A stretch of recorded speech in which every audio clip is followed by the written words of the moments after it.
The 17-hand stallion reared with murderous fury as Jackson approached, 7 days remaining to tame him or lose the $1 million bet that would crush his lifelong dream. The billionaire's mocking laughter from beyond the fence turned this impossible challenge into something more urgent than money. A desperate fight to save a magnificent spirit from becoming another rich man's broken possession. Before we continue, don't forget to subscribe to the channel, like the video, and comment where in the world you're watching from. Let's go. The sun beat down mercilessly on the dusty training corral, casting harsh shadows across the weathered wooden fences.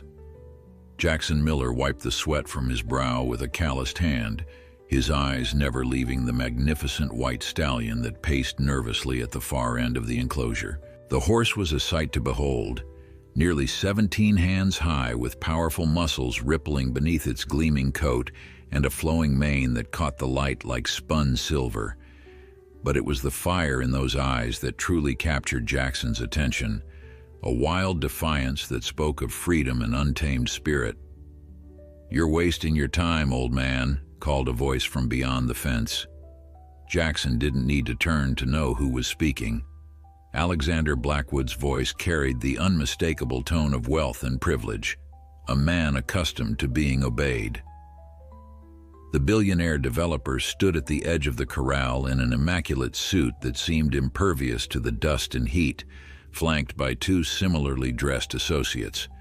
Their polished appearance stood in stark contrast to Jackson's worn jeans, faded shirt, and the battered cowboy hat that had protected him from countless summer suns. "3 weeks you've been at it," Blackwood continued, checking his platinum watch with exaggerated care, "and that beast is no closer to being ridden than the day we brought him in. I told you he was unbreakable." Jackson remained silent, studying the horse's movements.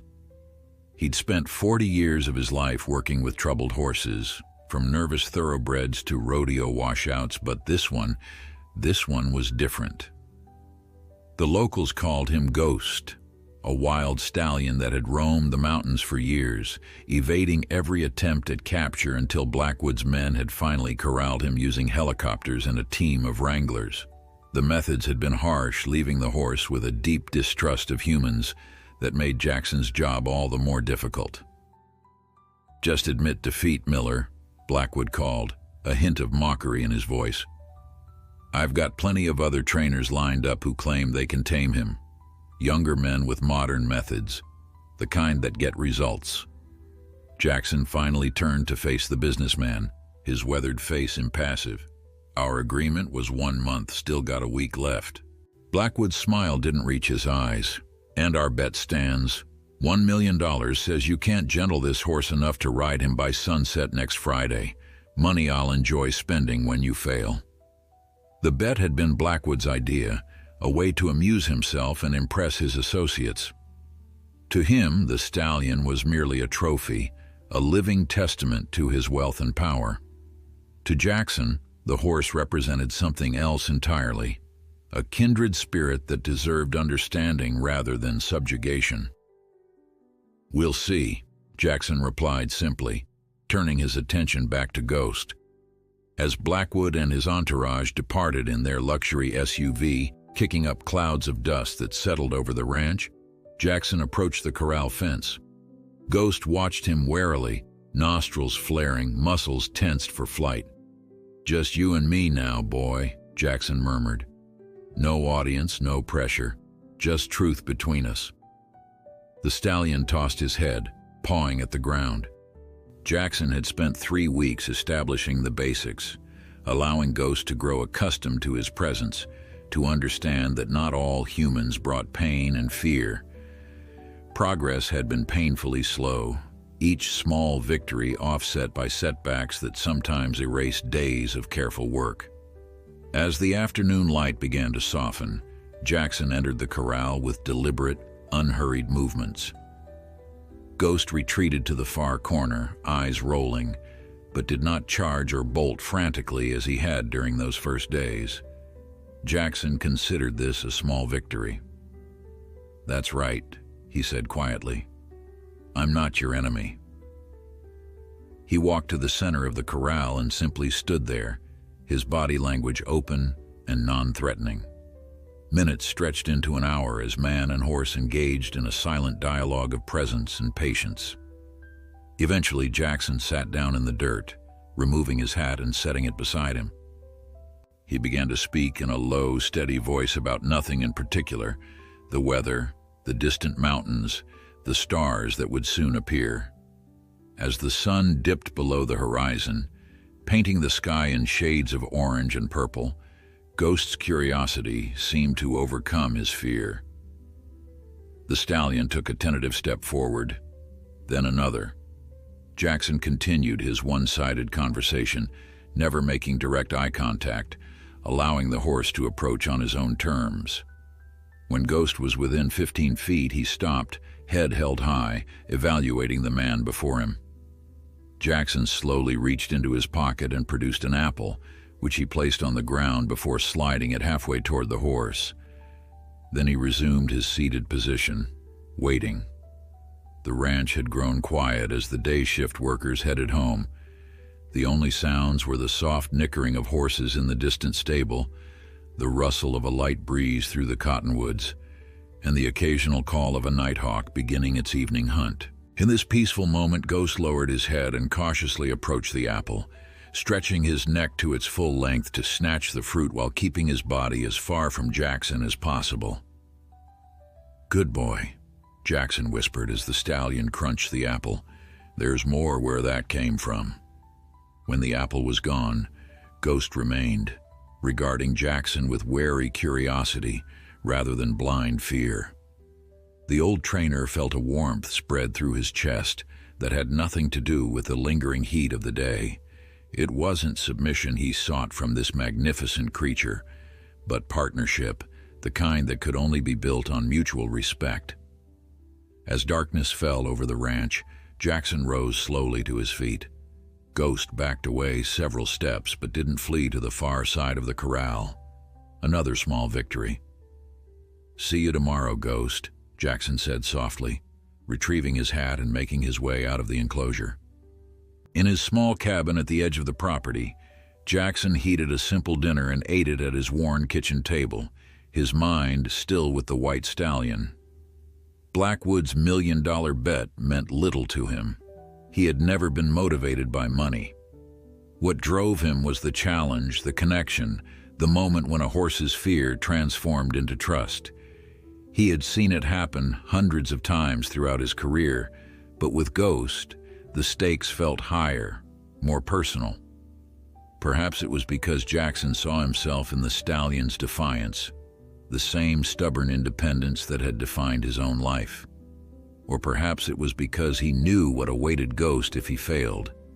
A life as Blackwood's status symbol, paraded before guests and eventually discarded when the novelty wore off. As he washed his plate, Jackson glanced at the calendar hanging beside the refrigerator. 7 days remained until Blackwood's deadline. 7 days to forge a bond strong enough to overcome years of wild freedom and weeks of traumatic capture. It was barely enough time, perhaps not enough at all. One day at a time, he reminded himself, an approach that had served him well through decades of working with troubled horses and the occasional troubled human. That night, Jackson dreamed of wide open spaces and a white horse running free under an endless sky. But in the dream, the horse wasn't running away. It was running alongside him, matched stride for stride, two spirits in perfect harmony. Dawn broke over the ranch with the promise of another scorching day. Jackson was already awake, his morning routine completed before the first hint of light had touched the eastern horizon. He sat on his porch, sipping black coffee from a dented tin mug, mentally preparing for the day ahead. 6 days remained until Blackwood's deadline. The sound of an approaching vehicle drew his attention. A cloud of dust marked its progress along the ranch's main road, resolving eventually into Blackwood's black SUV. Jackson frowned. The businessman rarely appeared this early, preferring to make his appearances when the day's heat was at its peak, perhaps believing that his discomfort somehow added to the authenticity of the experience. The vehicle pulled to a stop near Jackson's cabin, and Blackwood emerged alone, dressed in what he probably considered casual attire, pressed khakis and a polo shirt that likely cost more than Jackson's monthly rent. He approached the porch with the confident stride of a man unaccustomed to being denied. "Beautiful morning," Blackwood remarked, glancing around as though assessing property values. Jackson merely nodded, waiting. "I've been thinking about our arrangement," Blackwood continued, uninvited, taking a seat in the empty chair beside Jackson. "I'm a busy man, Miller. I've got developments breaking ground next month, investors to placate, politicians to entertain. I can't wait around forever for you to admit defeat." "Our deal was clear," Jackson replied evenly. "1 month. Friday's deadline stands."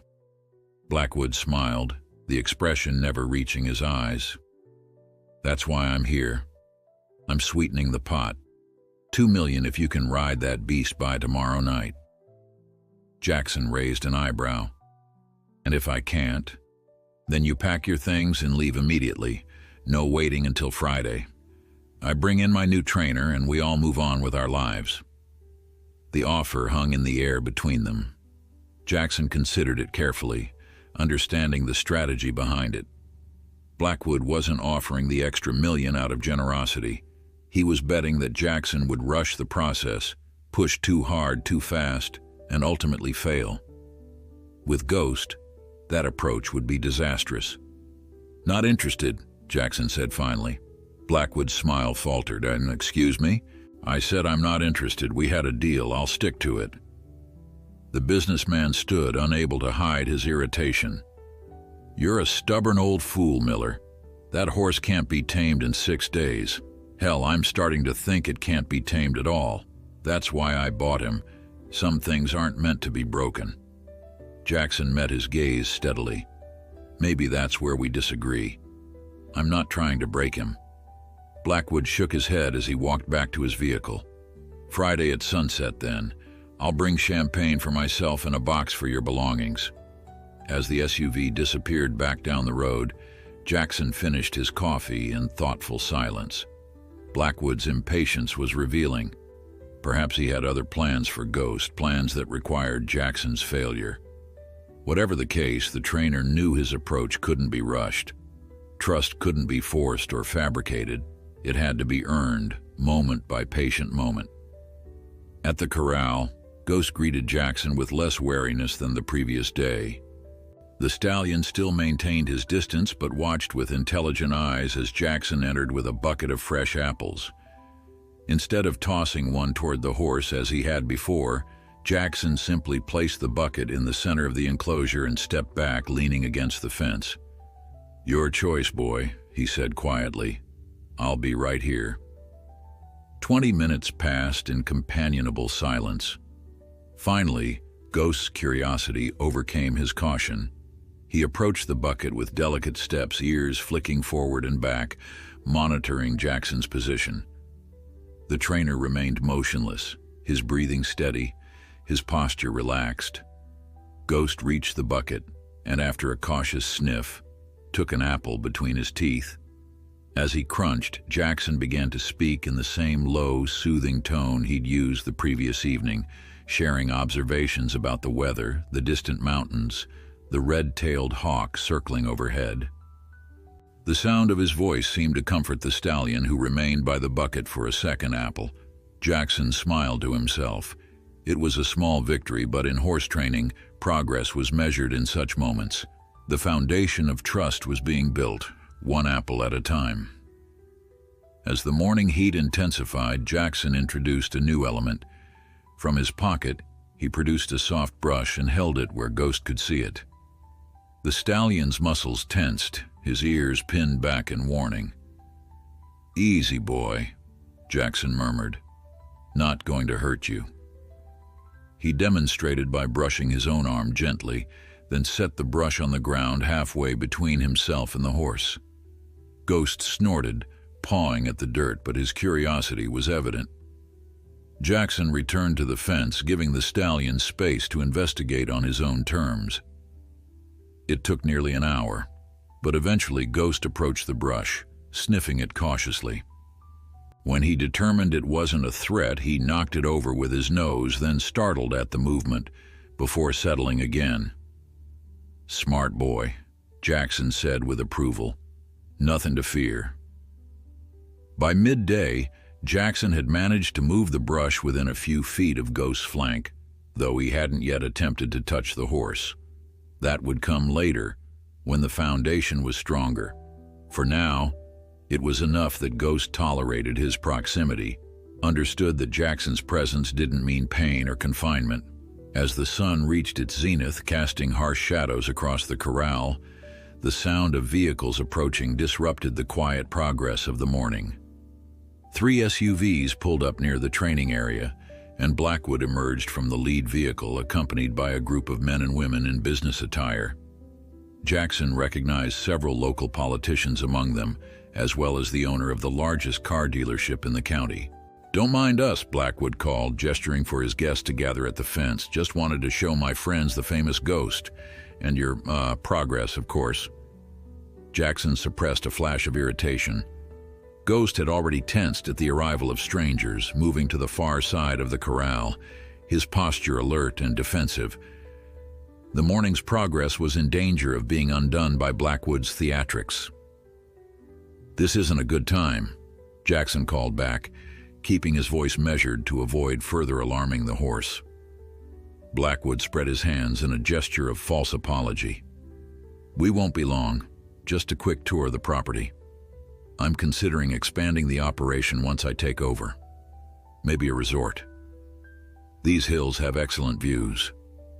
The implication was clear. Blackwood was already planning for Jackson's failure, already imagining Ghost as his prized possession and the ranch transformed into another playground for the wealthy. The trainer felt a familiar resolve harden within him. He'd faced men like Blackwood throughout his career, men who saw animals as commodities and land as nothing more than potential profit. As Blackwood entertained his guests with grandiose plans for the property, Jackson turned his attention back to Ghost, speaking in low, reassuring tones. He would not allow Blackwood's interference to derail what he had started. The bond between man and horse was too important, the stakes too high. 6 days remained, and Jackson would use every hour, every minute of that time to prove that some connections ran deeper than money could measure. After Blackwood and his entourage finally departed, the damage was evident. Ghost had retreated to the farthest corner of the corral, his posture rigid with renewed suspicion. Jackson sighed, knowing the morning's progress had been compromised. The fragile trust they'd begun to establish was like a spider web, delicate, intricate, and easily torn by careless hands. He spent the remainder of the afternoon simply sitting in the corral, giving Ghost space while maintaining his presence. By evening, the stallion had relaxed somewhat, though he kept his distance. Jackson left a fresh bucket of apples in the center before departing for the night, a peace offering of sorts. At his cabin, Jackson was surprised to find an old pickup truck parked outside, its faded blue paint peeling in places. He recognized it immediately and felt a genuine smile spread across his face for the first time in days. "Took you long enough to visit," he called as he approached. Sitting on his porch was Elena Martinez, a compact woman in her 60s with silver-streaked black hair pulled into a practical braid. She'd been one of Jackson's earliest students, coming to him nearly 30 years ago as a headstrong teenager determined to understand horses the way he did. Now she ran her own training operation 3 counties over, specializing in rescues and problem cases. "Heard you were taking on the impossible," she said, rising to embrace him. "Figured you might need a friendly face." Inside the cabin, over a simple dinner of beans and cornbread, Jackson filled Elena in on the situation with Ghost and Blackwood's bet. $2 million, Elena whistled. "That's quite a wager." Jackson shrugged. "It's not about the money." "It never is with you," she replied with a knowing smile. "But it could do a lot of good. That old sanctuary you've talked about starting for years." Jackson had been dreaming of establishing a refuge for retired and unwanted horses since his 50s, a place where they could live out their days in peace rather than facing neglect or slaughter. But land was expensive and his savings modest. "First, I have to win," he reminded her, "and Blackwood isn't making it easy." Elena studied him thoughtfully. "Tell me about the horse." Jackson described Ghost, his intelligence, his wariness, the way he seemed to assess situations rather than react blindly. As he spoke, his admiration for the stallion was evident in every word. "Sounds like you've met your match," Elena observed. "Maybe," Jackson admitted. "But there's something there, Elena, something special. I just need more time." "Which you don't have," she pointed out gently. 6 days isn't much." They talked late into the night, reminiscing about horses they'd known and challenges they'd overcome. Before turning in, Elena offered a suggestion. "Let me see him tomorrow. Sometimes a fresh pair of eyes helps." Jackson nodded gratefully. Despite his experience, he knew better than to dismiss another perspective, especially from someone whose judgment he trusted. Morning brought a surprise. When they arrived at the corral, Ghost was standing by the fence, watching for Jackson with alert interest. The bucket from the previous night was empty. Well, Elena murmured, staying back. "Someone's eager to see you." Jackson entered the corral with measured steps, speaking softly as was his habit. Ghost retreated slightly, but not to his usual distant corner. Progress had been maintained after all. Elena observed from outside as Jackson worked with the stallion, noting the small victories. Ghost allowing Jackson within 10 feet, then 8, then 5, without showing signs of stress. By midday, Jackson had managed to touch the horse's neck briefly, a fleeting contact that nevertheless represented a significant breakthrough. "He's testing boundaries," Elena remarked as they shared a lunch of sandwiches in the shade of a cottonwood tree. "Not just physical ones. He's trying to understand what you want from him." Jackson nodded. "The trouble is, I'm not sure he believes I don't want something." "Don't you?" Elena challenged. "You want to ride him, to win your bet." "That's not what I meant," Jackson replied. "Blackwood sees him as a possession, a trophy. I see him as a partner," Elena finished for him.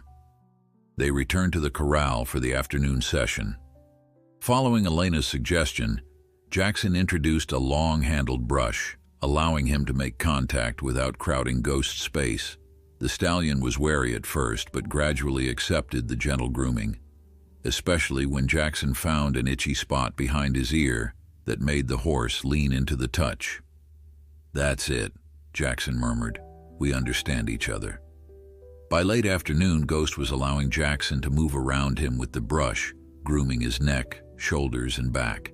Each touch was brief, respectful, but the progress was undeniable. Elena watched with approval, staying quiet to avoid disrupting the delicate connection forming between man and horse. As sunset approached, Jackson set aside the brush and simply stood with Ghost, close enough to feel the warmth radiating from the stallion's powerful body. They remained that way for several minutes, sharing space and breath in the golden light of evening. The moment was shattered by the sound of an approaching helicopter.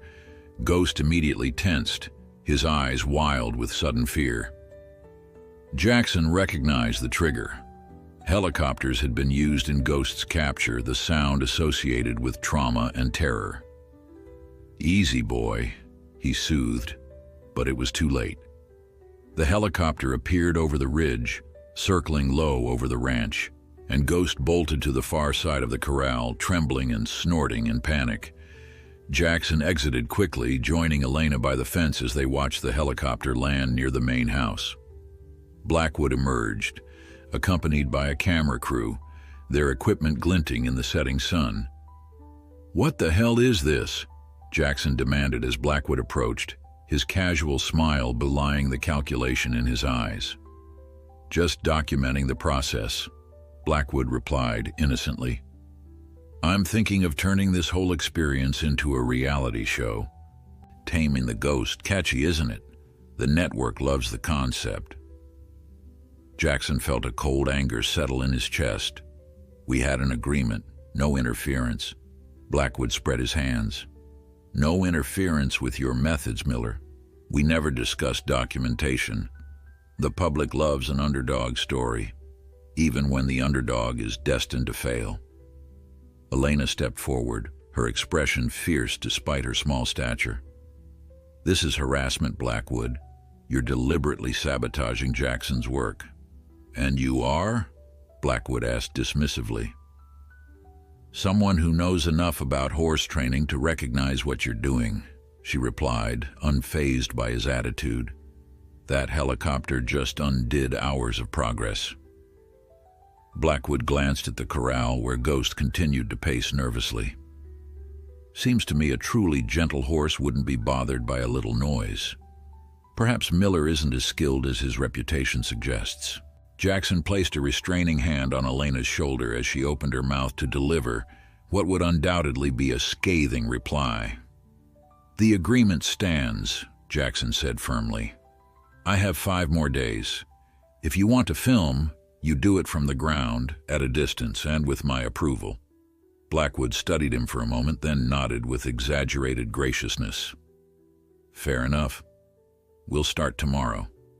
Just pretend we're not here.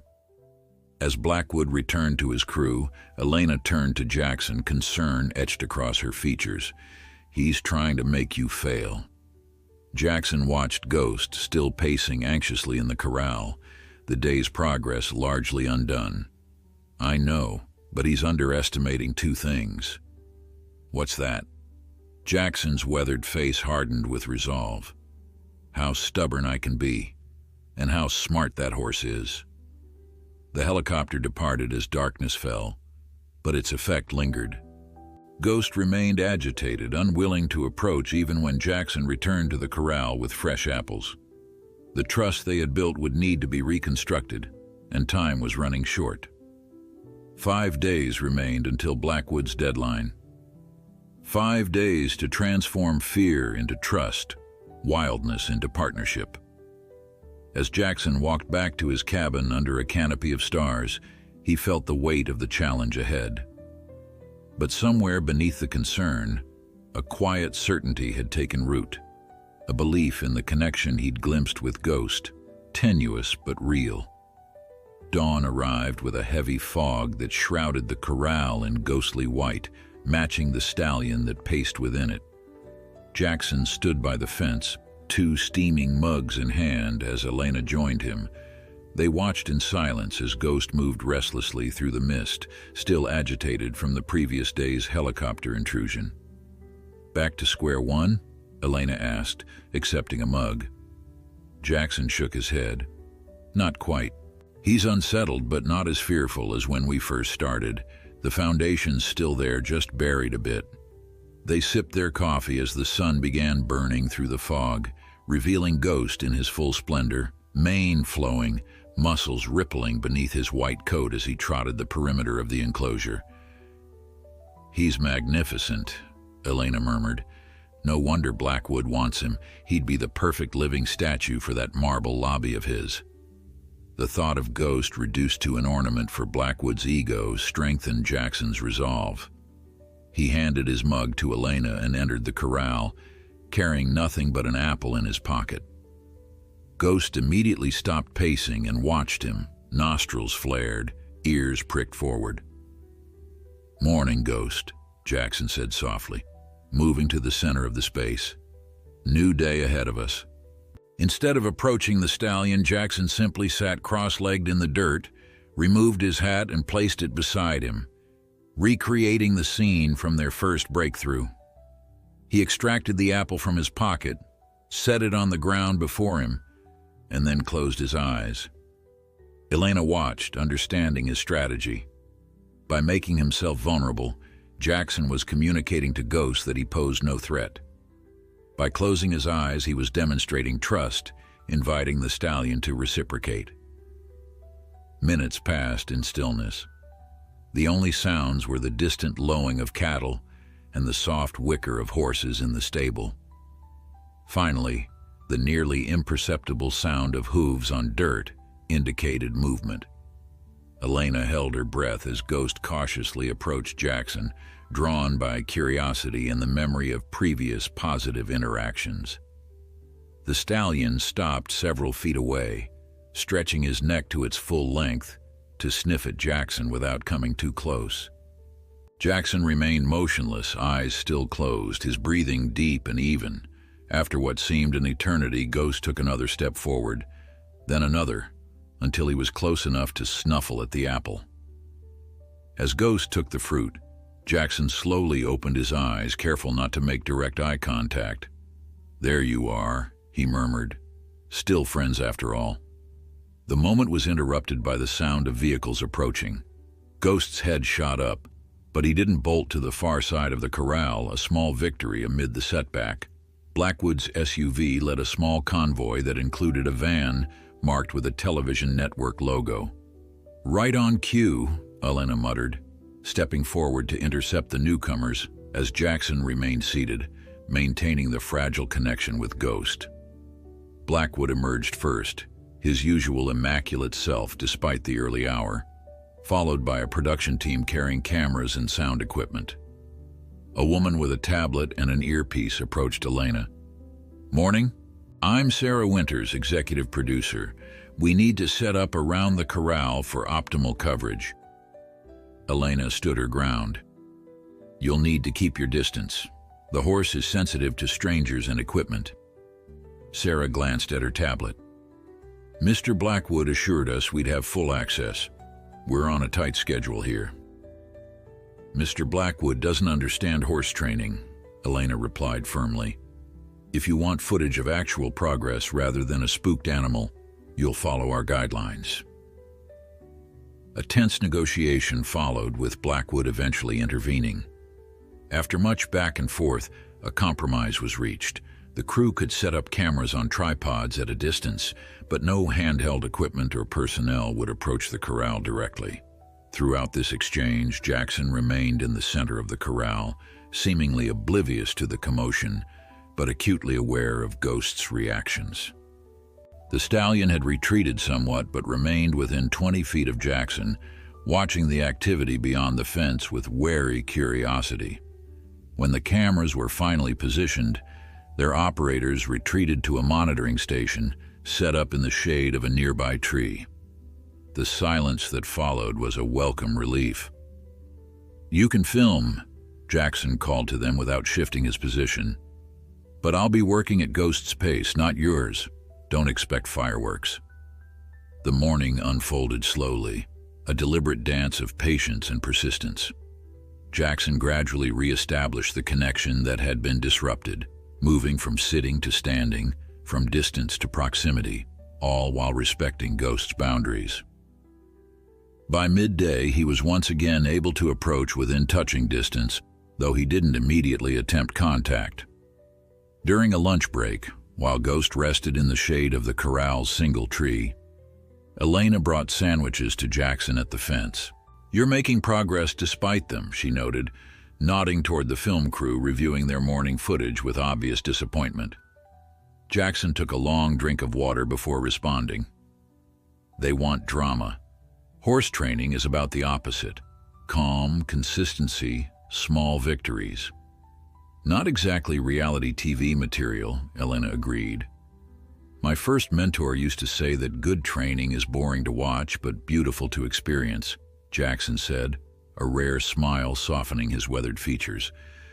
"Old Tom Lynch taught me everything I know about horses." Elena nodded. "You've mentioned him before, the cavalry veteran?" 20 years in the service before he started training civilian horses. Had a way about him, quiet, steady. Horses trusted him instinctively. Jackson's gaze grew distant with memory. "He took me in when I was 17, angry at the world and heading for trouble. Taught me that working with horses wasn't about dominance, it was about partnership. Changed my life." The afternoon session began with Jackson introducing a saddle blanket, laying it over the fence where Ghost could see and smell it. The stallion approached cautiously, sniffing the unfamiliar object. When he didn't shy away, Jackson considered it another small victory. As the sun began its westward descent, the day's true breakthrough came. Jackson, standing beside Ghost, slowly raised his hand and placed it on the stallion's shoulder. Ghost tensed, but didn't pull away. For nearly a minute they stood connected, man and horse, trust tentatively established. The film crew, despite their earlier disappointment, captured the moment in reverent silence. Even Blackwood, who had been periodically checking in throughout the day, seemed impressed, though he quickly masked it with his usual skepticism. Touching him is one thing, he remarked from beyond the fence. Riding him is another matter entirely. 4 days left, Miller. Jackson didn't respond, focusing instead on Ghost, who had allowed his hand to move from shoulder to neck, stroking gently. In that moment, the bet, the cameras, even Blackwood himself faded to insignificance. What mattered was the connection, fragile but real, growing stronger with each breath shared between them. That evening, after the film crew had packed up and departed with Blackwood, promising to return the following day, Jackson and Elena sat on the cabin porch, watching nightfall blanket the ranch in darkness. "He let me touch him," Jackson said, still somewhat amazed despite his decades of experience. "After everything yesterday, he still trusted me enough." Elena nodded. "That's significant.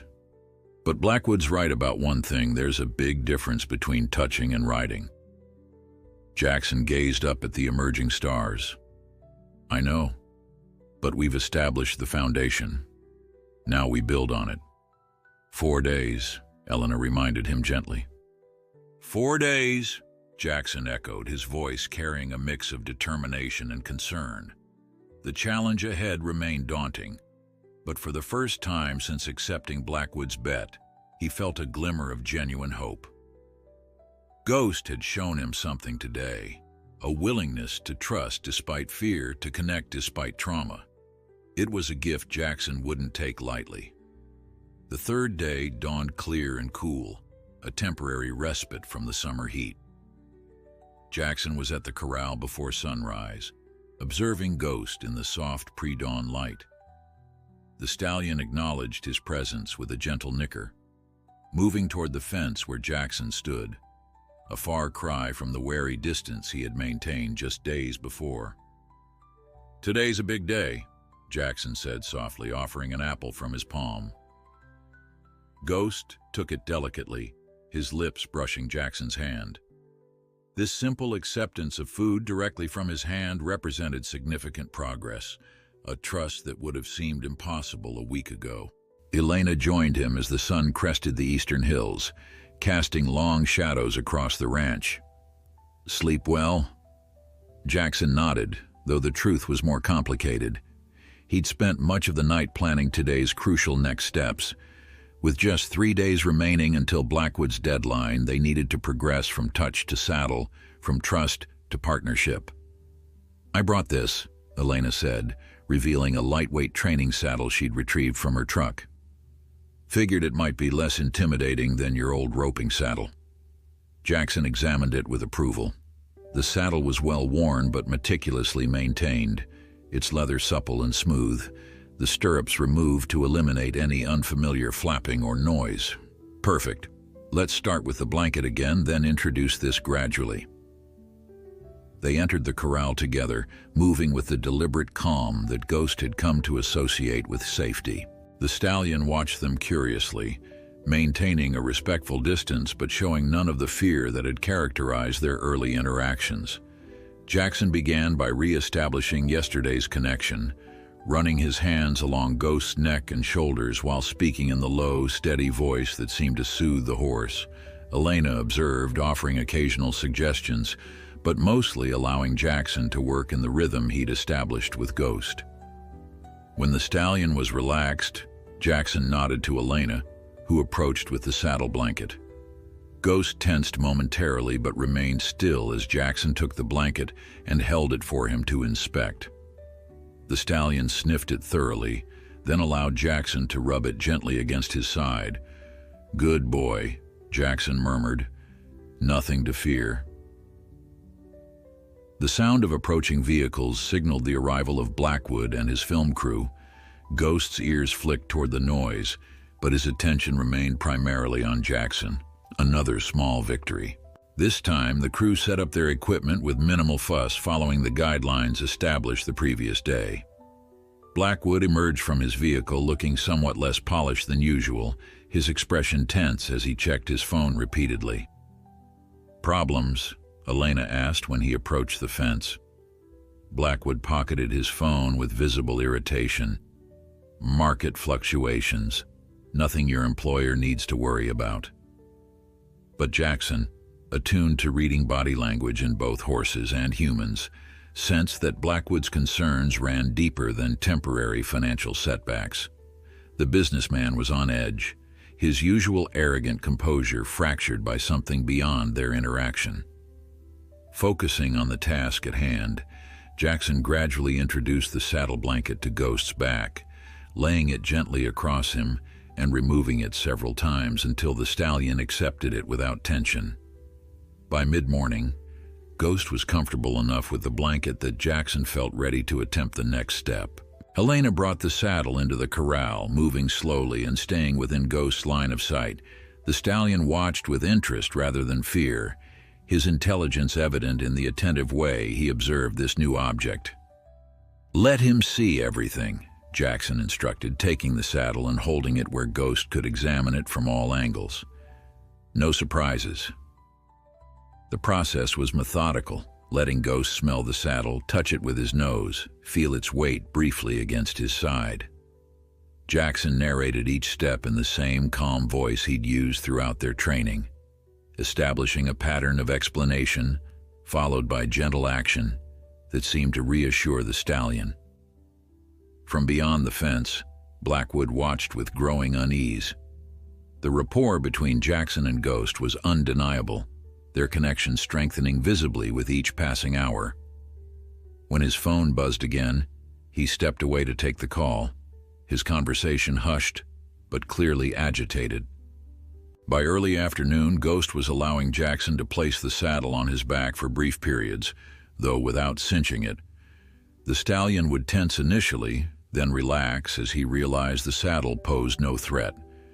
Jackson rewarded each acceptance with praise and gentle strokes along his neck, building positive associations with the new experience.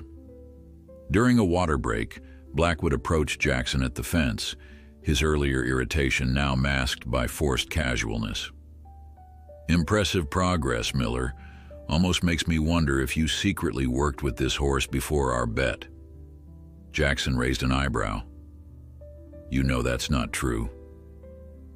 "Do I?" Blackwood replied, his tone light but his eyes hard. "It would be quite convenient for you if I lost $2 million right when several prime parcels near your dream sanctuary location happen to be coming up for auction."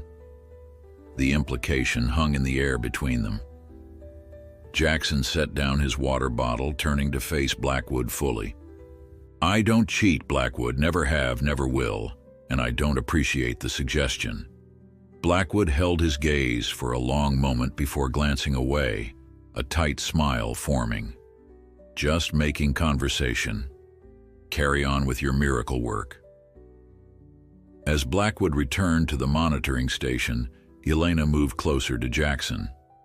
"What was that about?" Jackson shook his head. "He's feeling pressure. Not just about our bet, something else. Makes him dangerous." The afternoon session brought new challenges.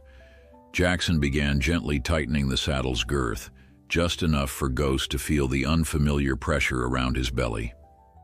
The stallion sidestepped nervously, his ears flicking back and forth as he processed this new sensation. "Easy," Jackson soothed, loosening the girth immediately. "We'll take it slow." They repeated this process multiple times, gradually increasing the duration of the tightened girth. Ghost's intelligence shone through his reactions. He wasn't blindly accepting or rejecting the experience, but seemed to be analyzing it, determining whether it warranted fear. By late afternoon, Ghost was standing calmly with the saddle properly secured, a breakthrough that drew murmurs of appreciation even from the jaded film crew. Jackson walked the stallion in slow circles around the corral, the horse following his lead without resistance. As the light began to fade, Jackson removed the saddle, praising Ghost lavishly. The stallion pressed his head against Jackson's chest in a moment of surprising affection that caused the trainer's eyes to briefly mist over. "I think that's our cue to wrap for the day," Elena called, noting both Jackson's emotion and the stallion's evident fatigue. The film crew packed their equipment while Blackwood stood apart, engaged in another tense phone conversation. His gestures were agitated, his voice rising occasionally before he caught himself and lowered it again. Back at the cabin, Jackson reviewed the day's progress with Elena over a simple dinner. "We're ahead of where I thought we'd be," he admitted. "Ghost is exceptional, smart, willing, adaptable." "Think you'll be ready to ride him by Friday?" Elena asked, the unspoken pressure of Blackwood's deadline hanging over them. Jackson considered the question carefully. "Maybe. We've got the saddle accepted. Tomorrow we'll work on weight in the stirrups, pressure similar to a rider. If that goes well..." "Blackwood seems rattled," Elena observed, changing the subject. "Any idea what's going on with him?" Jackson shook his head. "Not specifically, but men like him always have something at stake. The 2 million is nothing to him. It's the pride, the public perception. And whatever else he's dealing with is making our bet more significant than it should be." As night settled over the ranch, Jackson stepped outside to check on Ghost one last time. The stallion was standing at the fence as if waiting for him. Under the silver light of a half moon, man and horse regarded each other in companionable silence, their unlikely friendship a rebuke to Blackwood's cynical worldview. 3 days remained. 3 days to transform a promising beginning into a partnership strong enough to meet Blackwood's challenge. Looking into Ghost's intelligent eyes, Jackson felt both hope and apprehension. They had come so far, but the final steps would be the most difficult and the most crucial. Morning brought unexpected rain, a gentle shower that turned the corral to mud and cast a silver veil across the landscape. Jackson stood beneath the overhang of the stable, watching Ghost move gracefully through the wet enclosure, seemingly enjoying the cool respite from summer heat. "Might be a blessing," Elena remarked, joining him with steaming coffee. "Soft ground makes falls less painful." Jackson nodded, understanding her implication. Today they would simulate the weight and feel of a rider, preparing Ghost for the final challenge. Falls were always a possibility with a horse that had never been ridden, especially one with Ghost's spirit. "Think the film crew will brave the weather?" he asked. As if in answer, headlights appeared through the rain, followed by the now familiar convoy of vehicles. Blackwood's SUV led the way, pulling to a stop near the stable. The businessman emerged wearing an expensive rain jacket, his usual polished appearance somewhat diminished by the weather. "Miller," he called, approaching with quick strides. "We need to talk." Something in his tone gave Jackson pause. "What's on your mind?" Blackwood glanced at Elena, then back to Jackson. "Privately." Elena raised an eyebrow but stepped away, moving to help the film crew who were struggling to protect their equipment from the rain. Once alone, Blackwood's demeanor shifted, the confident facade giving way to an unexpected earnestness. "I'll double the offer. 4 million if you concede today." Jackson studied him with surprise. "You that worried I'll win?" Blackwood's jaw tightened. "I need this resolved now, not Friday. I have investors flying in tomorrow, potential partners for a new development. They're expecting to see Ghost as part of the presentation. And if he's not ready to be shown off like a trophy, then I'll look like a fool who can't deliver on promises," Blackwood admitted, his voice hardening. 4 million, Miller. Think about what that could do for your sanctuary. Hell, buy a whole herd of rescue horses. Jackson considered the offer. $4 million would indeed secure the land for his sanctuary, provide operating funds for years to come. But at what cost? Ghost's well-being, his own integrity, everything he'd worked toward over the past weeks. The answer's still no, Jackson said finally. We stick to the original agreement. If Ghost is ready to be ridden by Friday, I win.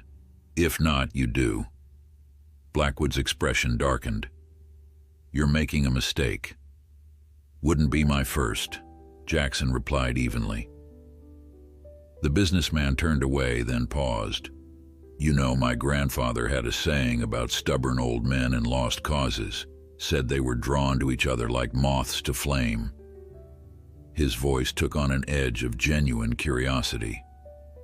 What is it about this particular horse, Miller? You've trained hundreds. Why stake everything on this one? Jackson looked past Blackwood to where Ghost stood in the rain, proud and alert, despite all he'd endured, because he deserves better than becoming a conversation piece for your investors.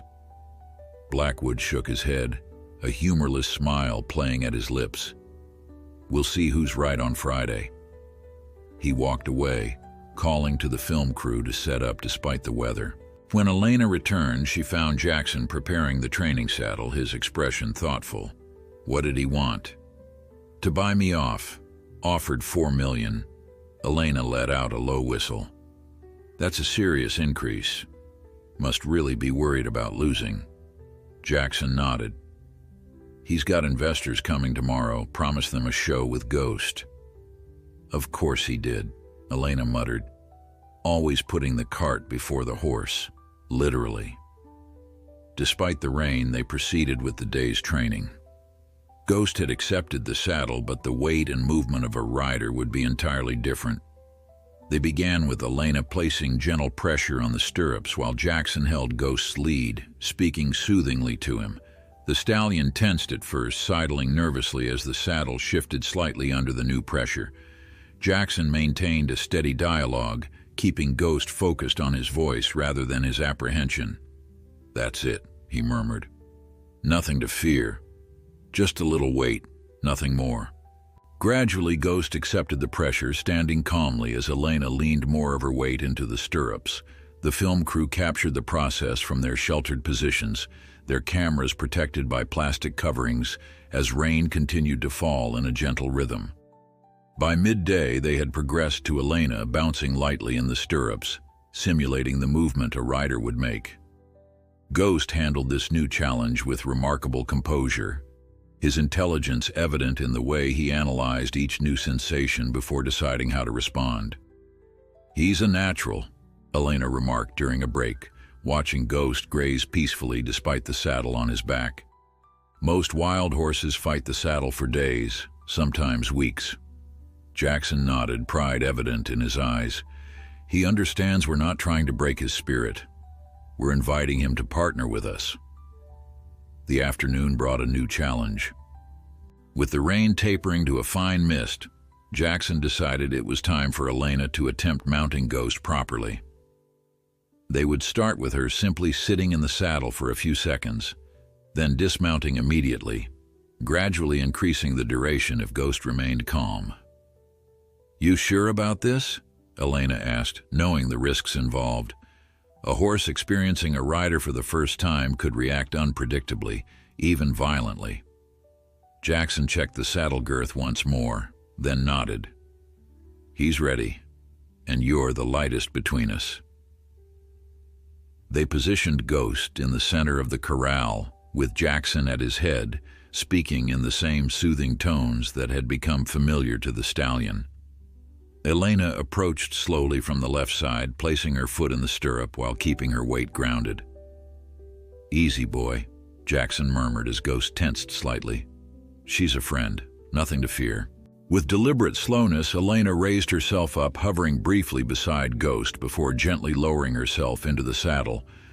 The stallion's muscles bunched beneath her, his head rising in alarm at the unfamiliar weight on his back. Steady, Jackson said, his voice calm but firm, one hand on Ghost's halter, the other stroking his neck. "You're all right." For several tense seconds, Ghost remained frozen, processing this new experience. Then gradually, his muscles relaxed. He let out a deep breath, accepting Elena's weight with remarkable composure. "Good boy," she whispered, remaining perfectly still in the saddle. After a count of 10, she smoothly dismounted, praising Ghost lavishly. They repeated this process several times throughout the afternoon, gradually increasing the duration until Elena was able to sit on Ghost for nearly a minute without any signs of distress from the stallion. It was remarkable progress for a horse that had been completely wild just weeks before. Blackwood watched these developments with growing unease, his phone buzzing constantly with messages he clearly found unwelcome. As the day's training concluded, he approached Jackson again, his expression tightly controlled. "Impressive," he conceded. "But sitting still is a far cry from actual riding, and you're running out of time." Jackson removed the saddle from Ghost's back, rubbing the stallion down with a soft cloth. "2 more days." "2 days," Blackwood echoed, his tone making it clear he considered it an impossibility. "My investors arrive tomorrow afternoon. I'd planned to showcase Ghost as the centerpiece of my new equestrian resort development. Perfect timing, wouldn't you say?" The implication was clear. Blackwood had deliberately scheduled this presentation believing Jackson would fail, allowing him to display Ghost as his prize acquisition. The revelation cemented Jackson's resolve to succeed, not just for himself but for the stallion that had come to trust him. That evening, as Jackson and Elena reviewed the day's progress over dinner, a knock at the cabin door surprised them both. Outside stood Sarah Winters, the television producer, looking uncomfortable. "May I come in?" she asked, glancing over her shoulder as if concerned about being observed. Inside, she declined offers of coffee or food, getting straight to the point. "You should know something about Blackwood. This bet isn't just about his ego or even the horse." Jackson and Elena exchanged glances. "Go on," Elena prompted. Sarah sighed. "The equestrian resort he's planning? It's leveraged to the hilt. The investors coming tomorrow control the capital he needs to prevent foreclosure on several of his existing properties. He's promised them something spectacular, a resort built around the untamable Ghost, who he alone managed to tame." "So, if we win the bet," Elena began. "He loses everything," Sarah confirmed. "At least that's what I've pieced together from his phone calls. The man is desperate, and desperate men are dangerous." After Sarah departed, Jackson stood at the window, watching the moonlight illuminate the corral where Ghost now rested peacefully. The stakes had changed. Blackwood wasn't just facing wounded pride, but financial ruin. "He'll try something," Elena said softly, joining him at the window. "Something to make sure you fail." Jackson nodded slowly. "We'll need to be ready." 2 days remained. 2 days to complete what had seemed impossible at the start, to transform a wild spirit into a willing partner without breaking his spirit. And now, they would have to do it, while watching for whatever desperate measure Blackwood might take to ensure their failure. The sky was just beginning to lighten when Jackson awoke, a sense of unease pulling him from sleep. He dressed quickly and stepped outside, his eyes immediately drawn to the corral. Relief washed over him when he saw Ghost's white form moving peacefully in the pre-dawn light, but the feeling of apprehension remained. "Couldn't sleep either?" Elena asked, appearing beside him with 2 steaming mugs. Jackson accepted the coffee gratefully. "Something doesn't feel right." They walked together toward the corral, the gravel crunching beneath their boots. Ghost trotted to the fence to greet them, his ears pricked forward in recognition. Jackson reached out to stroke his neck, checking him over carefully. "He seems fine," Elena observed. "For now," Jackson replied. "But after what Sarah told us..." They had spent much of the night discussing Blackwood's potential moves. agreeing to maintain a constant watch over Ghost. Today was the penultimate day. Tomorrow would be their final chance to meet Blackwood's challenge. "I'll take first watch," Elena volunteered. "You work with Ghost. We need to progress from sitting to actual riding today." Jackson nodded, his weathered face set with determination. "Let's get started early before Blackwood and his crew arrive." They worked methodically through the cool morning hours, building on the previous day's success. Ghost accepted the saddle readily now, standing calmly as Elena mounted and dismounted repeatedly. Jackson gradually introduced gentle pressure on the lead rope, encouraging Ghost to take a few steps with Elena in the saddle. The stallion responded with remarkable willingness, though his muscles remained tense beneath the unfamiliar weight. Each small success was rewarded with praise and gentle strokes, reinforcing the positive experience. "He's getting it," Elena said after a particularly smooth dismount. "Understanding that carrying a rider doesn't mean losing his freedom." Jackson nodded, pride evident in his eyes. "It's about partnership, not submission." The arrival of Blackwood's convoy interrupted their progress. The businessman emerged from his vehicle looking uncharacteristically disheveled, his usual polished appearance marred by dark circles under his eyes and a wrinkled suit jacket. "Progress report?" he demanded, approaching the fence. "Steady," Jackson replied simply, not elaborating. Blackwood's jaw tightened. "My investors arrive at 2. I'd hope to show them something impressive." "Ghost isn't a circus animal," Elena said sharply. "He'll be ready when he's ready." The businessman's phone rang, and he stepped away to answer it, his posture tense. The film crew began setting up their equipment with practiced efficiency, having learned to maintain their distance from the corral. "He looks desperate," Elena murmured to Jackson. "Makes him unpredictable," Jackson replied, keeping his voice low. "Don't let Ghost out of your sight."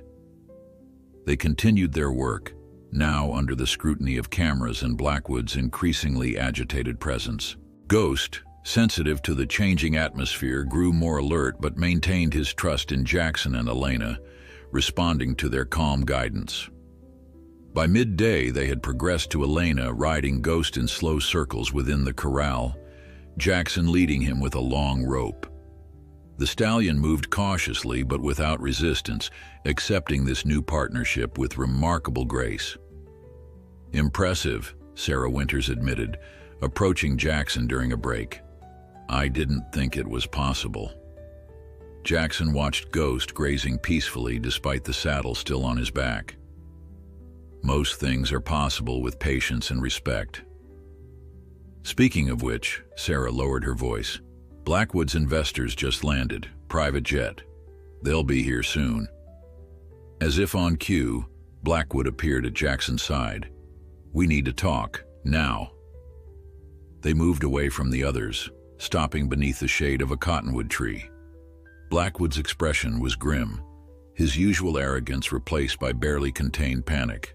"I've reconsidered," he said without preamble. $6 million cash. You walk away today, tell everyone the horse couldn't be trained." Jackson stared at him in disbelief. $6 million?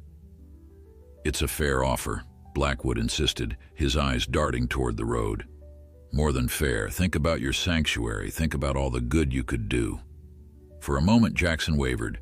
$6 million would secure not just land, but permanent funding for his dream. A haven for horses that would otherwise face neglect or slaughter. He could help hundreds, perhaps thousands, over the years. But as he looked back at Ghost, standing proudly beside Elena, he knew the cost was too high. This magnificent creature had placed his trust in Jackson, a trust that transcended money or ambition. "No deal," Jackson said firmly. "We finish this tomorrow, as agreed." Blackwood's facade cracked, desperation bleeding through. "You don't understand. These investors, they expect to see a fully trained Ghost. I built the entire presentation around him as the centerpiece of the resort." "That's your problem, not mine," Jackson replied. "You made promises you couldn't keep. Couldn't I? Blackwood's expression hardened, a dangerous glint entering his eyes. Don't test me, Miller. I always win, one way or another. Before Jackson could respond, the sound of approaching vehicles drew their attention. A convoy of black SUVs with tinted windows was making its way up the ranch road. They're early, Blackwood muttered, straightening his tie with nervous fingers. Remember what I said, Miller. $6 million. The offer stands until sunset. As Blackwood hurried to greet his investors, Jackson returned to the corral, an uneasy feeling settling in his gut. Elena caught his expression and raised an eyebrow in silent question. He offered $6 million, Jackson explained quietly. Elena let out a low whistle. That's a lot of desperate, Too desperate, Jackson agreed. He's planning something. We need to be ready. They returned to work, aware of the group of well-dressed men and women now assembled at a distance, watching with interest as Blackwood gestured animatedly toward Ghost. The stallion, perhaps sensing the scrutiny, grew more alert, his movements more precise as Elena guided him around the corral. Easy, boy, Jackson murmured. Just focus on us. As the afternoon progressed, their vigilance began to seem excessive. Blackwood remained with his investors, keeping a respectful distance from the training. By late afternoon, Elena was riding Ghost without Jackson leading him, the stallion responding to gentle pressure from her legs and subtle shifts in weight. We're almost there, she said during a water break, her face flushed with exertion and excitement. He's getting it, Jackson. Really getting it. Jackson nodded, allowing himself a cautious optimism. Ghost's progress had exceeded his expectations, the stallion's intelligence and willingness creating a foundation for trust that many domestic horses never achieved. As evening approached, Blackwood's investors departed in their convoy, leaving the businessman standing alone watching the corral with unreadable eyes. When the film crew began packing up for the day, he approached Jackson once more. Last chance, he said quietly. $6 million. Decision by sunrise. Jackson met his gaze steadily. The answer's still no. Something shifted in Blackwood's expression, a cold resolve replacing desperation. Then I hope you've said your goodbyes to that horse, because one way or another he'll be mine by this time tomorrow. The threat hung in the air as Blackwood departed, his SUV kicking up dust that glowed orange in the setting sun. That night, Jackson insisted on staying in the small shed adjacent to the corral. I don't trust him, he explained to Elena. Not for a minute. Elena nodded, concern etched across her features. I'll take shifts with you. We'll keep Ghost safe. Under a blanket of stars, Jackson settled on a cot by the corral gate, his old rifle across his lap. Ghost moved occasionally in the darkness, his white form ghostly in the moonlight. Tomorrow would be the final test, riding Ghost freely, without leads or restrictions. Jackson was confident in Ghost's ability. The stallion had proven himself exceptional, his intelligence and willingness to trust surpassing all expectations. But Blackwood's parting words echoed in his mind, a promise and a threat wrapped together. Whatever came with the dawn, Jackson would be ready. Some things were worth more than money. Integrity, trust, the bond between a man and a horse that had overcome fear to find partnership. These were the values his mentor had instilled in him, values he would not abandon, not for $6 million or 60. With these thoughts circling in his mind, Jackson kept his vigil as the night deepened around him, waiting for whatever the morning might bring.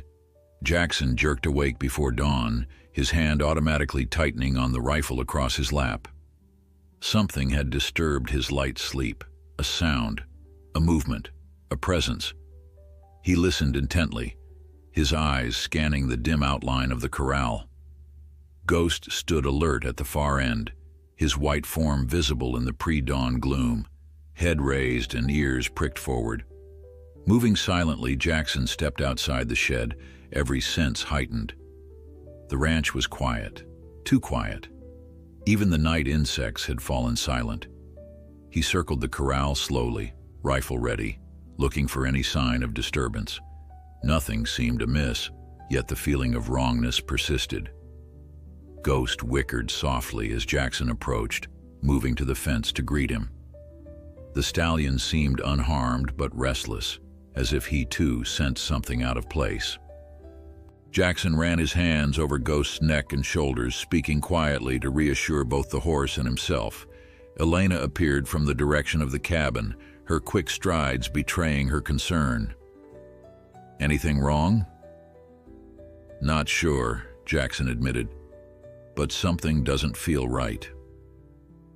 They inspected the corral and surrounding area thoroughly as dawn slowly brightened the eastern sky. The water trough was clean, the feed untouched since the previous evening. The saddle and equipment remained securely stored in the tack room. Nothing was obviously tampered with, yet Jackson couldn't shake his unease. Maybe Blackwood was just bluffing, Elena suggested, though her tone indicated she didn't believe it. Jackson shook his head. "Men like him don't bluff. They deliver. We're just missing what he's done." The arrival of the film crew provided a temporary distraction. They set up with practiced efficiency, preparing to document what would be, one way or another, the final day of the bet. Sarah Winters approached, coffee in hand. "Blackwood's on his way," she informed them, "with his investors. He told them today's the big reveal." Jackson frowned. "Today's our final training day. Ghost isn't ready for a crowd of strangers." Sarah shrugged apologetically. "He's promised them a show. Regardless of whether you've succeeded or not, he plans to take control of Ghost today and demonstrate his vision for the resort." Elena and Jackson exchanged concerned glances. The timeline had suddenly compressed. They needed to make their final attempt at riding Ghost before Blackwood arrived with his entourage. "Let's get started," Jackson decided. "No time to waste." They prepared quickly, Elena readying the saddle while Jackson worked with Ghost, checking his responses and reinforcing their connection. The stallion was alert, but cooperative, seemingly unaffected by whatever had disturbed them earlier. "Remember," Jackson instructed as Elena prepared to mount, "today's different. No lead rope. You'll be guiding him entirely with your seat and legs. If he balks or rears, don't fight him. Move with him. Stay balanced. Stay calm." Elena nodded, her expression serious. She had ridden countless horses in her career, but never one with Ghost's combination of intelligence, power, and minimal training. The risk was considerable, yet necessary if they were to meet Blackwood's challenge. With practiced movements, she settled into the saddle, gathering the reins loosely in her hands. Ghost tensed momentarily, then relaxed as Jackson stepped back, giving the stallion space while maintaining a reassuring presence. "Walk on," Elena murmured, applying gentle pressure with her calves. Ghost stood motionless for a moment, processing this new communication without the familiar guidance of the lead rope. Then, with deliberate steps, he began to move forward, circling the corral at a walk. "That's it," Jackson encouraged from the center. "Beautiful." The film crew captured the moment in reverent silence, the cameras following Ghost's smooth movement around the enclosure. Elena guided him through several circles, then gentle turns, the stallion responding with increasing confidence to her subtle cues. "Want to try a trot?" Jackson asked after several minutes of successful walking.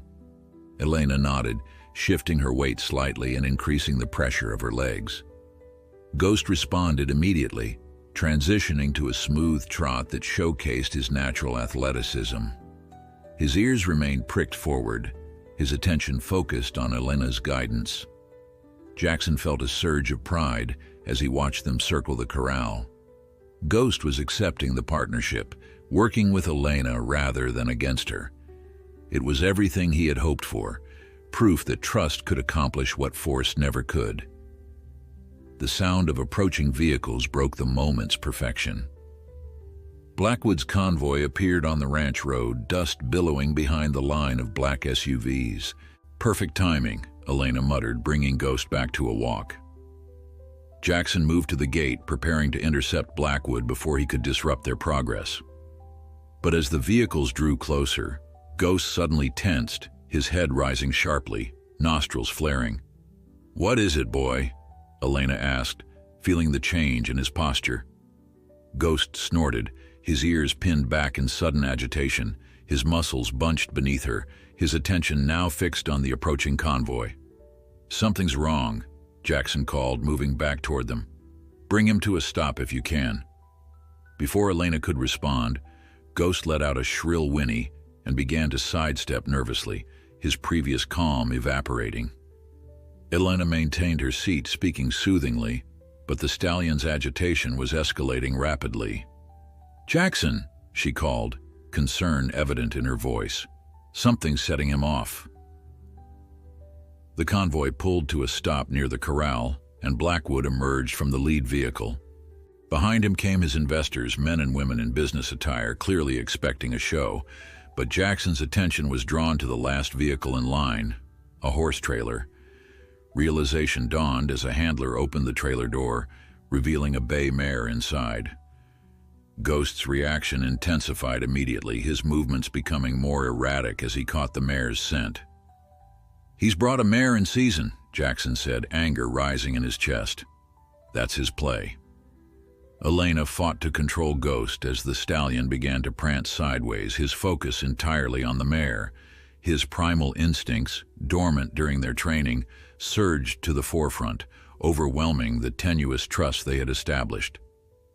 "Get that mare out of here," Jackson shouted to Blackwood, who was watching with barely concealed satisfaction. "What's the problem, Miller?" Blackwood called back innocently. Surely a properly trained horse can maintain focus regardless of distractions. The investors looked on with interest, clearly unaware of the manipulation taking place. To them, Ghost's agitation would appear as proof of his untamed nature, evidence that Jackson had failed in his task. Elena continued her struggle to calm Ghost, but his behavior was deteriorating rapidly. With a powerful bunching of muscles, the stallion reared, his front hooves pawing at the air as Elena clung to his mane, fighting to maintain her balance. "Bail out!" Jackson called, seeing the situation spiraling beyond control. "Get clear!" Elena waited for Ghost's front hooves to touch ground, then smoothly dismounted, backing away as the stallion continued to prance and snort, his attention locked on the mare in the trailer. Blackwood approached the fence, his expression a mask of false concern. "Doesn't look like you've succeeded, Miller.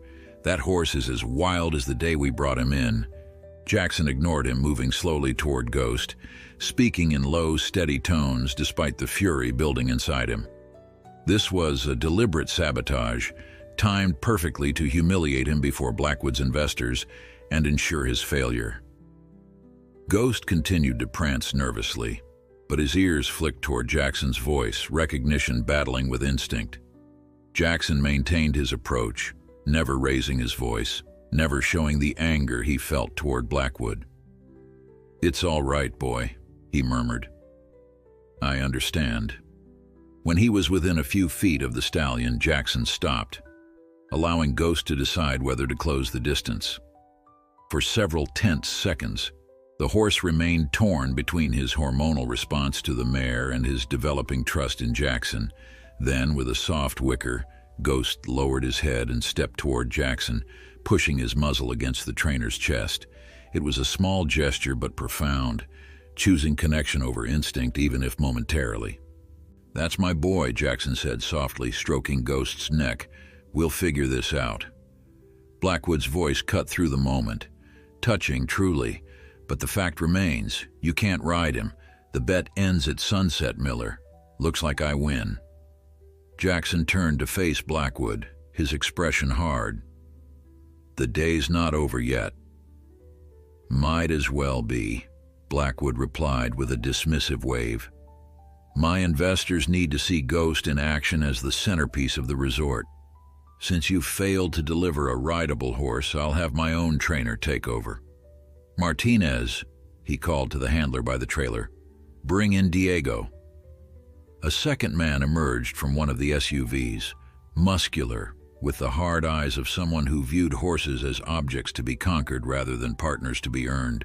He carried a crop in one hand and a set of spurs in the other. No, Jackson said firmly. Ghost stays in my care until sunset. That was our agreement. Blackwood's smile turned cold. Check your contract, Miller. It stipulates that if you fail to deliver a rideable horse by sunset, all rights to Ghost revert to me immediately. And you've just demonstrated your failure in front of witnesses. Jackson felt a cold dread settle in his stomach. He had signed the contract without reading the fine print, trusting in a handshake agreement that now proved worthless. Ghost isn't ready for your methods, he said, moving to stand between the stallion and the fence where Blackwood's trainer waited. You'll destroy everything we've built. That's not my concern, Blackwood replied. Martinez, Diego, get in there and show us what a real horse trainer can do. As the two men moved toward the gate, Jackson stood his ground, one hand on Ghost's halter, the other raised in warning. You'll have to go through me first. Tension crackled in the air as Martinez and Diego paused at the corral gate, uncertain how to proceed against Jackson's defiance. Behind them, Blackwood's investors murmured among themselves, some looking uncomfortable with the confrontation unfolding before them. This is ridiculous, Blackwood snapped, striding forward. Miller, you're trespassing on what's now my property. Step aside. Jackson remained unmoved, one hand still resting on Ghost's neck. The stallion shifted nervously behind him, torn between the mare's alluring scent and the protective presence of the trainer who had earned his trust. Not until sunset, Jackson replied, his voice steady despite the storm of emotions within. That was our agreement, witnessed by everyone here. Blackwood turned to the film crew, who had been documenting the scene. Turn those cameras off. Now. Sarah Winters hesitated, then signaled to her crew to continue filming. We're documenting the completion of the bet, Mr. Blackwood, as per our contract. A vein pulsed in Blackwood's temple as he realized he was losing control of the situation. Fine, have it your way. But the fact remains, Miller, you've failed. That horse is unrideable, and everyone here has witnessed it. Elena stepped forward, her chin raised defiantly. What everyone witnessed was sabotage. You deliberately brought that mare to disrupt Ghost's training. Several of the investors exchanged glances, clearly beginning to question Blackwood's methods. A distinguished woman in a tailored suit stepped away from the group, approaching the fence with curious eyes. Is this true, Alexander? She asked, her voice carrying the weight of authority. Did you intentionally create conditions to ensure this man would fail? Blackwood's confident facade cracked slightly. Ms. Reynolds, I was simply creating a realistic test environment. A properly trained horse should be able to function regardless of distractions. That's not how training works, Jackson interjected, never taking his eyes off Martinez and Diego, who remained poised at the gate. You don't take a student who's just learned to add and throw him into calculus. Training is progressive, building on success. Ms. Reynolds studied Jackson with interest. And you believe this horse would be rideable under normal circumstances? I know he would, Jackson replied with quiet certainty. Then prove it, Blackwood challenged, seizing the opening. Ride him yourself, right now with the mare present. If you succeed, you win the bet. If not, we proceed as planned. The proposal hung in the air like a thundercloud. Jackson turned to Ghost, who was still agitated but had remained by his side despite the mare's presence. It was a near impossible challenge, riding a horse who had never carried a full-grown man while his instincts were being deliberately inflamed. Elena moved to Jackson's side. It's too dangerous, she whispered. Ghost isn't ready for this test. Not with the mare here. Jackson knew she was right. The rational decision would be to walk away, to accept defeat rather than risk injury to himself or setback to Ghost's training. Yet something deeper than reason compelled him. A belief in the connection he'd forged with the stallion, a trust that transcended conventional wisdom. "I'll do it," he said, loud enough for everyone to hear. A murmur ran through the assembled crowd. Blackwood's expression shifted from surprise to satisfaction, confident that Jackson was walking into failure. "You have one attempt," Blackwood stipulated, "and to be clear, you must ride him properly. Walk, trot, and maintain control. No clinging to his back while he bucks you off." Jackson nodded, his focus already shifting to Ghost.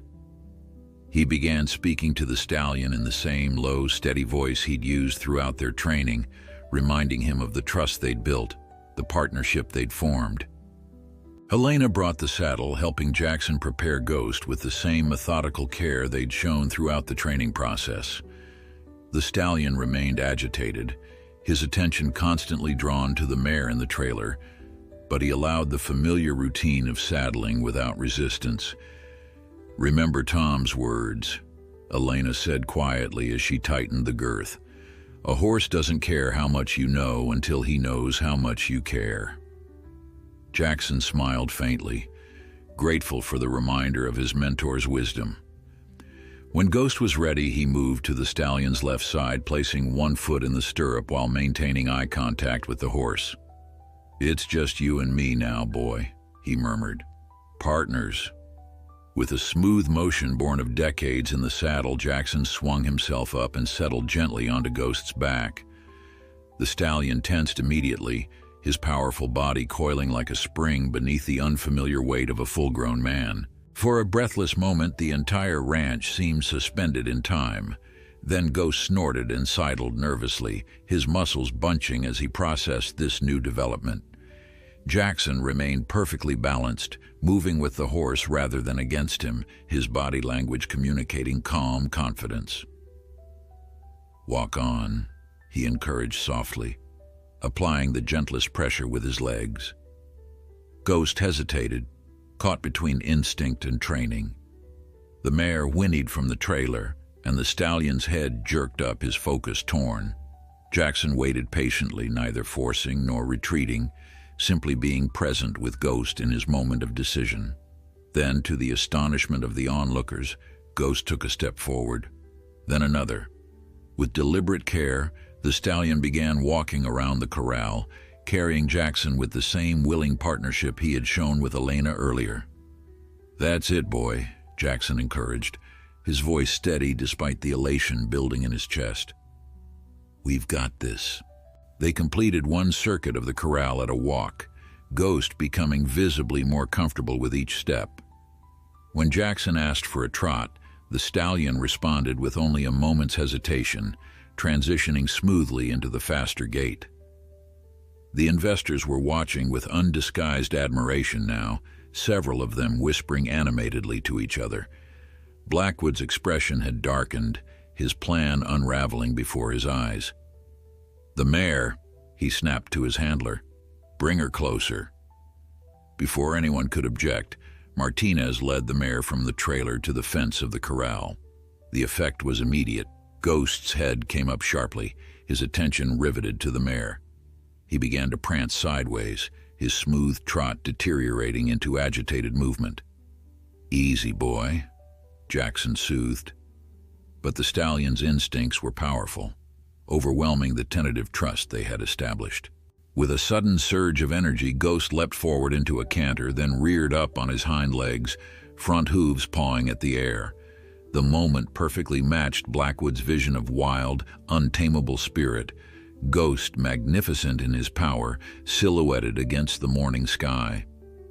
For a heartbeat, it seemed Jackson would be thrown, his decades of experience no match for raw equine strength.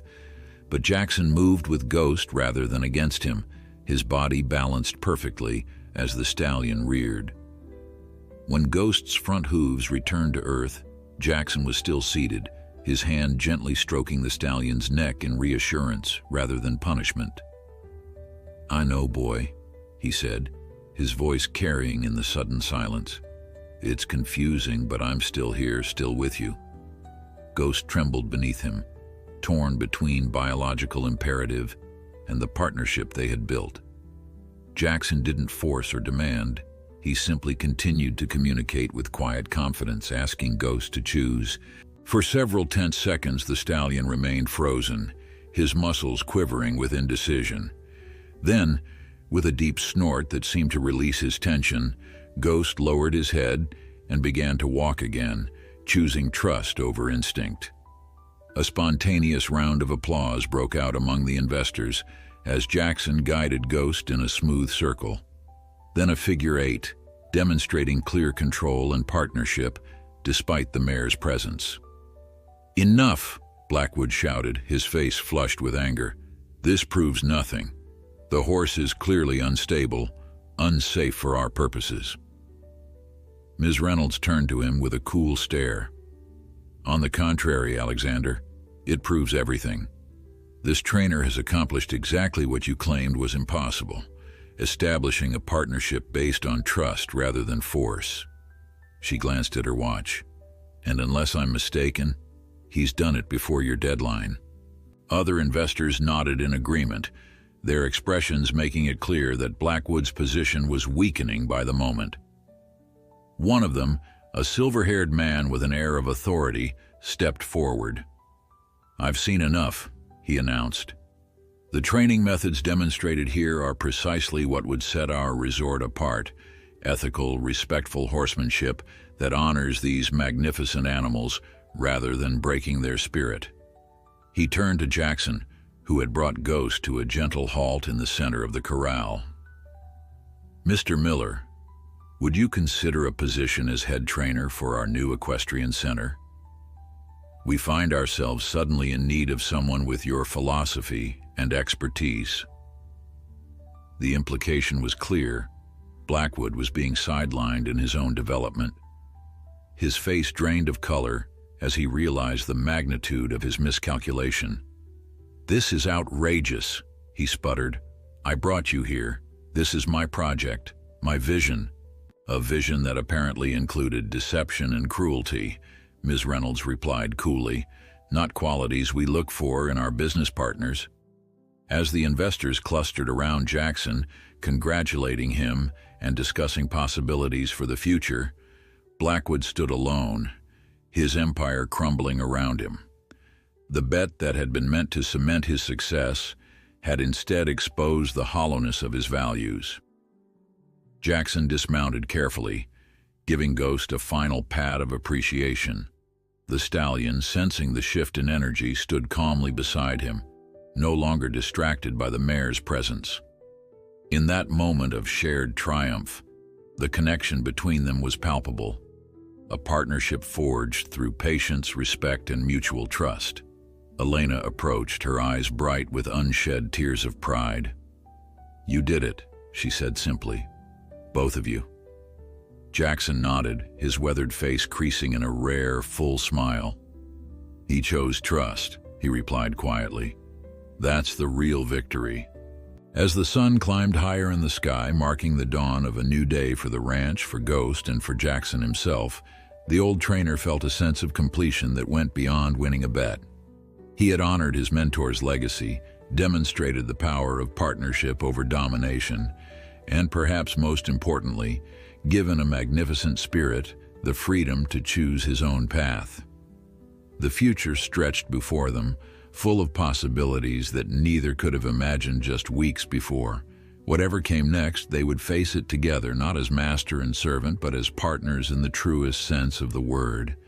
The afternoon sun cast long shadows across the ranch as the dust settled on the morning's dramatic events.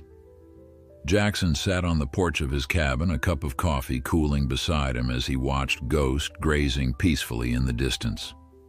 The stallion's white coat gleamed in the golden light, his movements relaxed and confident in the familiar surroundings that had become his home. Inside, Elena was speaking with Ms. Reynolds and the other investors, discussing the details of their proposal for Jackson to become head trainer at their new equestrian center.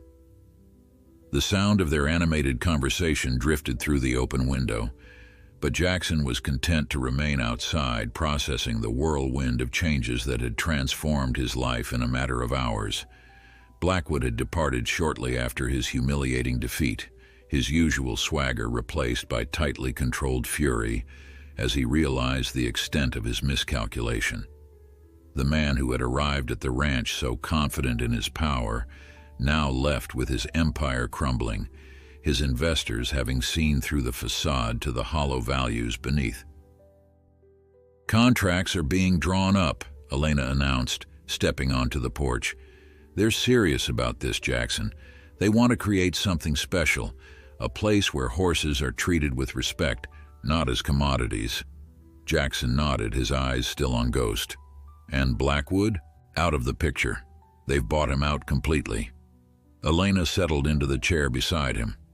"The $2 million is being transferred to your account as we speak. Part of the bet that they insist on honoring." $2 million, Jackson repeated softly, the figure still seeming unreal. "Enough to start the sanctuary." "More than enough," Elena agreed. "You could help hundreds of horses with that kind of funding." They sat in companionable silence, watching as Ghost raised his head, scenting the evening breeze. The stallion's journey from wild freedom to traumatic capture to willing partnership had been remarkable, a testament to what could be accomplished through patience and respect. "I've been thinking," Jackson said finally, "about Ghost." Elena glanced at him, curious. "What about him?" "He doesn't belong to me," Jackson said simply. "Never did. Never will. What we have is a partnership, not ownership." "Legally, you want him fair and square," Elena pointed out. Jackson's weathered face creased in a slight smile. "Legal ownership is just a human construct. Ghost belongs to himself. Always has." "So what are you saying?" Jackson turned to face her fully. "I'm saying that the sanctuary shouldn't just be about rescuing horses from neglect or slaughter. It should be about honoring their nature, their spirit. Some, like Ghost, should have the freedom to choose." Elena studied him for a long moment. "You're thinking of releasing him?" "Not exactly releasing," Jackson clarified. "More like giving him options. The sanctuary will have hundreds of acres, plenty of space for a horse to roam free if that's what he chooses, but also a place to return to if he wants human connection." The idea resonated with everything Jackson had learned over his decades with horses, that the deepest bond came not from control, but from choice, freely given. "What about the investor's offer?" Elena asked. "Being head trainer at their equestrian center would give you a platform to share your methods with others." Jackson nodded thoughtfully. "I'm considering it, but on my terms, part-time maybe. Enough to influence their approach without sacrificing the sanctuary." As twilight descended, Jackson made his way to the corral where Ghost stood at the fence, ears pricked forward in greeting. The stallion lowered his head as Jackson approached, inviting the contact that had once been so frightening to him. "You did good today, boy," Jackson said softly, stroking the strong white neck. "Showed them all what real partnership looks like." The following weeks passed in a flurry of activity. The $2 million from winning the bet was secured in an account dedicated to establishing the sanctuary. Jackson worked with land conservation experts to find the perfect property, 500 acres of varied terrain with natural water sources, sheltered valleys, and open meadows where horses could roam as nature intended. Elena divided her time between her own training operation and helping Jackson plan the infrastructure for the sanctuary. Simple but sturdy shelters were designed, allowing horses freedom of movement while providing protection from the elements. Veterinary facilities were incorporated, ensuring that rescued animals would receive the care they needed to recover from neglect or abuse. Throughout this process, Ghost remained at the ranch, his training continuing not toward subservience but toward confident partnership. Jackson rode him regularly now, their communication so fluid that it seemed more like a dance than instruction. The stallion who had once fought human contact now sought it out, meeting Jackson at the fence each morning, eager for their daily work together. "He's a natural teacher," Jackson remarked to Elena one afternoon as they watched Ghost interacting with a nervous rescue horse they'd taken in temporarily. The stallion's calm presence seemed to reassure the skittish mare, showing her through example that humans could be trusted. "Takes after his trainer," Elena replied with a smile. 3 months after the fateful bet, the sanctuary was ready. Harmony Acres, Jackson had named it, reflecting his philosophy that true horsemanship was about finding harmony between human and equine spirits. The first residents had already been moved in: retired racehorses, abandoned farm horses, and a few wild mustangs that had been scheduled for government roundups. The day came to introduce Ghost to his new home. Jackson rode him to the property bareback, with just a simple halter, wanting the stallion to feel the freedom of movement without restrictions. As they crested the final hill, the full expanse of the sanctuary spread before them, rolling meadows dotted with scattered herds, natural streams winding through the landscape, distant forests offering shade and shelter. Jackson brought Ghost to a stop, dismounting beside him at the boundary of the property. With deliberate movements, he removed the halter, draping it over his arm as he stepped back. "It's your choice now," he said softly, gesturing toward the open land. "You can stay or go, come back or remain free. Whatever you decide, this will always be a place where you're welcomed, never owned." Ghost stood motionless, his intelligent eyes taking in the vista before him. He sniffed the air, catching the scent of other horses in the distance, the rich earth, the freedom that had been his birthright. His muscles tensed, and for a moment, Jackson thought he would bolt, racing toward the horizon and the life he had known before their paths crossed. Instead, Ghost turned his head toward Jackson, regarding him with the steady gaze that had become so familiar. Then, to Jackson's surprise, the stallion took a step closer, pressing his forehead against the trainer's chest in a gesture of unmistakable affection. "I know, boy," Jackson murmured, stroking the silky mane. "We've come a long way together." After a moment, Ghost raised his head, turning to look out over the sanctuary again. With a soft nicker, he began walking forward, not in a frantic rush toward freedom, but with measured steps, exploring his new home. He paused after several yards, looking back at Jackson as if checking that the trainer was following. Jackson smiled, understanding the invitation. Side by side, they walked into the sanctuary, two beings connected not by force or ownership, but by mutual respect and choice, the very foundation upon which Jackson had built his life's work. In the months and years that followed, Harmony Acres flourished, becoming known throughout the equestrian world as a model for ethical horsemanship. Jackson divided his time between the sanctuary and the Investors Equestrian Center, where his methods were gradually transforming traditional training approaches. Ghost became something of a legend, the wild stallion who had defeated a millionaire's ego and helped establish a haven for horses in need. He roamed the sanctuary freely, sometimes disappearing for days into the more remote areas, but always returning to the central barns, where Jackson could often be found. Visitors to the sanctuary frequently asked about the stunning white stallion, expecting tales of sophisticated training techniques or secret methods. Jackson's answer was always the same, delivered with the quiet certainty of someone who had discovered a fundamental truth. "There is no secret," he would say, watching Ghost moving across the distant meadow, powerful and free. "Just patience, respect, and the understanding that the strongest bonds aren't forged through dominance but through trust, freely given and received." As for Blackwood, rumors circulated about financial troubles and failed ventures, but he never again crossed paths with Jackson or Ghost. The lesson he had failed to learn, that true value couldn't be measured in dollars or dominance, continued to elude him, while the stallion he had sought to possess as a trophy found purpose as a symbol of a different approach to horsemanship. On warm evenings, Jackson often sat on the porch of the small house he had built at the sanctuary, watching the sunset paint the landscape in gold and amber. Sometimes Ghost would appear, moving out of the lengthening shadows to stand nearby, his white coat gleaming in the fading light. In those moments, no halter or lead rope connected them, only the invisible bond that had been forged through patience, respect, and the freedom to choose.